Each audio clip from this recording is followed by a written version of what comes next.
Débuter le Muay Thai, c'est aussi se demander mais quel équipement j'achète en fait. Mais ce que personne ne dit, c'est qu'on peut vraiment trop dépenser pour rien. Alors aujourd'hui, je vais te montrer ce que j'ai acheté, ce que j'aurais aimé savoir et les indispensables pour débuter. En tant que coach sportive, je sais à quel point le matériel peut influencer ta progression, mais je suis aussi une débutante qui a fait des erreurs. Il faut savoir que moi, je m'entraîne en Thaïlande, ce qui est un petit peu différent des Antilles et de l'Europe en ce qui concerne le matériel dont tu as besoin, ou en tout cas le matériel qui est demandé pour commencer.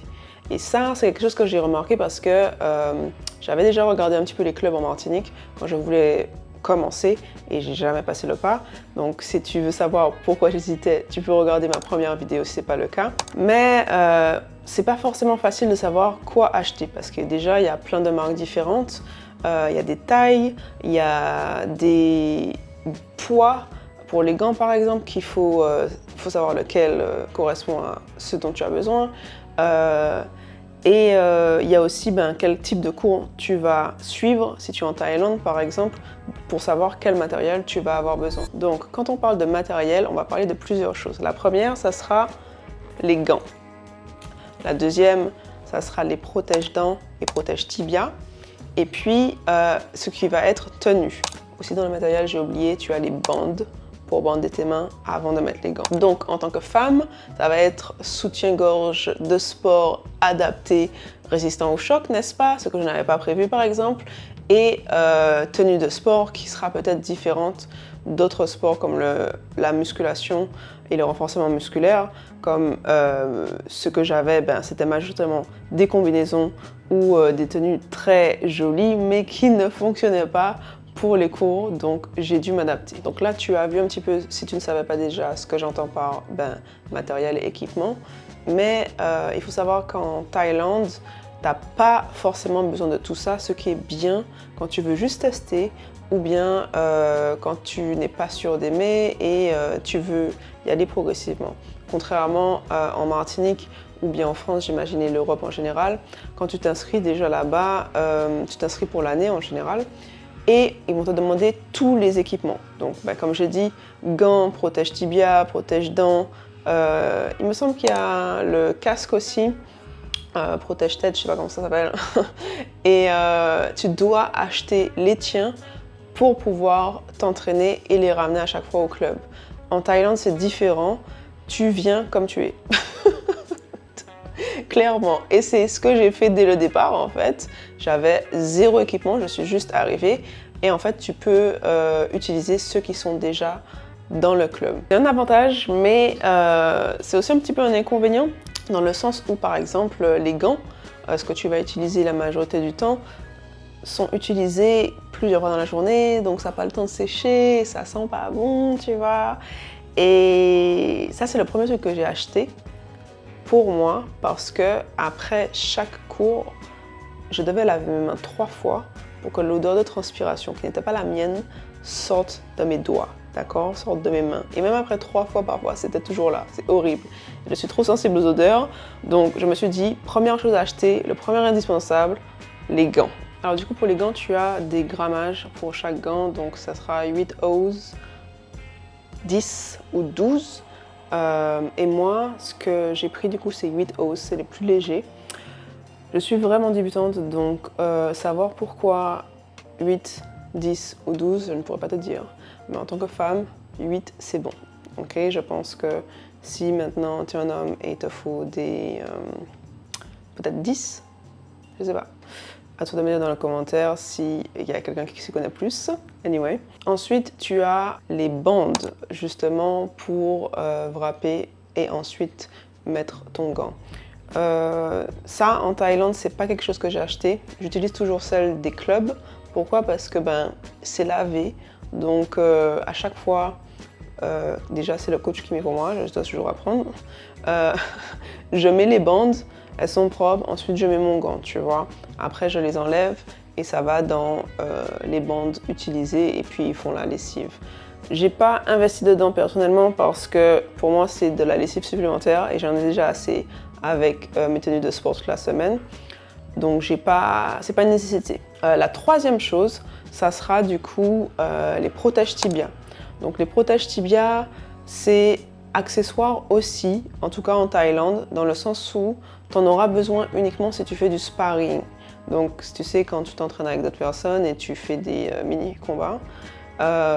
Sinon, en fait, si tu travailles qu'avec un coach ou un peu en personnel one-on-one, tu n'as pas vraiment besoin de protéger tes tibias puisque tu tapes juste dans les pads du coach en cours. La quatrième chose, ça sera du coup les protège-dents. Et pareil, t'as pas besoin si tu fais pas de sparring puisque tu vas pas recevoir de coups dans ta tête de quelqu'un d'autre, tu vois. C'est quelque chose que je dois acheter parce que je fais du sparring.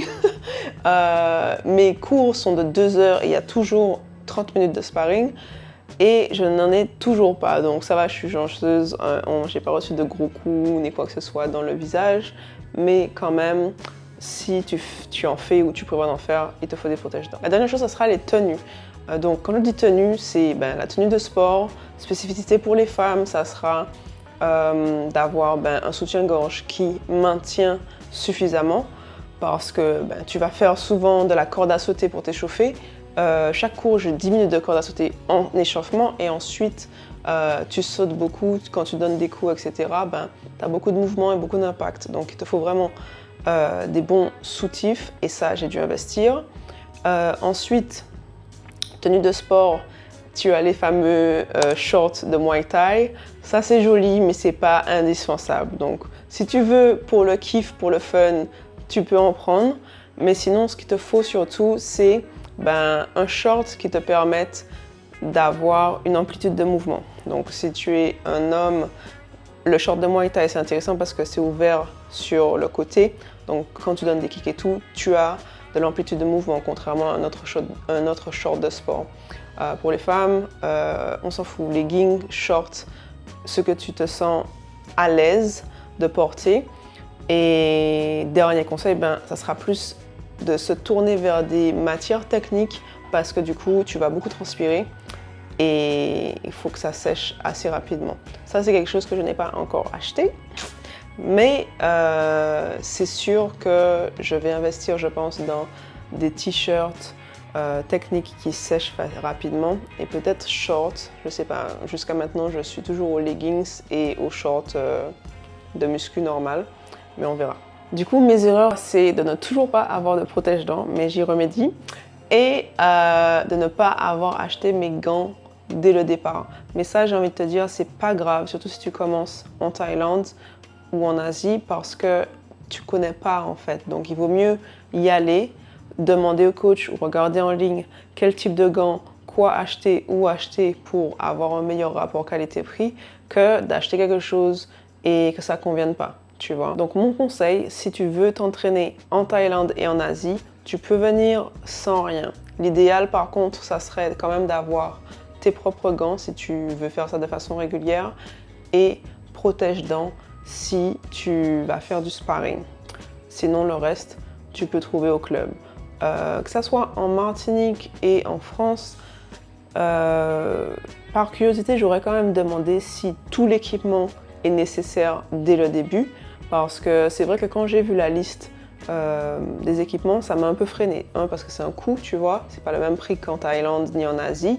Et est-ce que j'aurais vraiment besoin de ça? Le truc pour la tête, je me suis dit, mais si j'ai pas envie de faire du sparring, pourquoi j'ai besoin d'acheter, tu vois? Donc ça serait de demander directement au club avant d'investir. Puis surtout, si tu n'as pas encore commencé, tu regardes cette vidéo parce que tu cherches à te préparer mentalement, à savoir quoi avoir, comment ça se passe pour débuter, mon conseil, c'est vraiment d'y aller, de te lancer, de pas trop réfléchir parce que ça va pas bien se passer. Pour moi, les premiers cours, sur certains aspects, c'était assez challengeant parce que j'avais du sparring et la façon de fonctionner en Thaïlande, c'est un peu différent. Donc, c'est moins progressif. Tout le monde arrive avec des niveaux différents et si tu n'en as jamais fait, ça peut être intimidant au début. Mais vraiment, les gens sont cool, les gens sont bienveillants. Tu te dis que tu débutes et il n'y a pas de souci en fait. Chacun essaye en fait d'apprendre un peu à l'autre aussi à certains moments, donc on met off le cerveau et on se lance. C'est ce que j'aurais aimé entendre. Et si toi aussi du coup ça te parle et tu as peur, n'hésite pas à regarder ma première vidéo où j'explique le pourquoi j'avais énormément peur de me lancer. Et si la vidéo t'a plu, n'hésite pas à mettre un like et t'abonner parce que la semaine prochaine, je vais parler de l'alimentation relative au Muay Thai et ce que j'ai dû changer ou pas, aussi par rapport à mon point de vue de coach sportive. Donc, ça fait maintenant 3 semaines que je fais à peu près 2 séances par semaine de Muay Thai de façon régulière. Donc, si tu as d'autres idées de vidéos aussi, écris-les en commentaire et voilà, je répondrai à tes questions et on se dit à bientôt.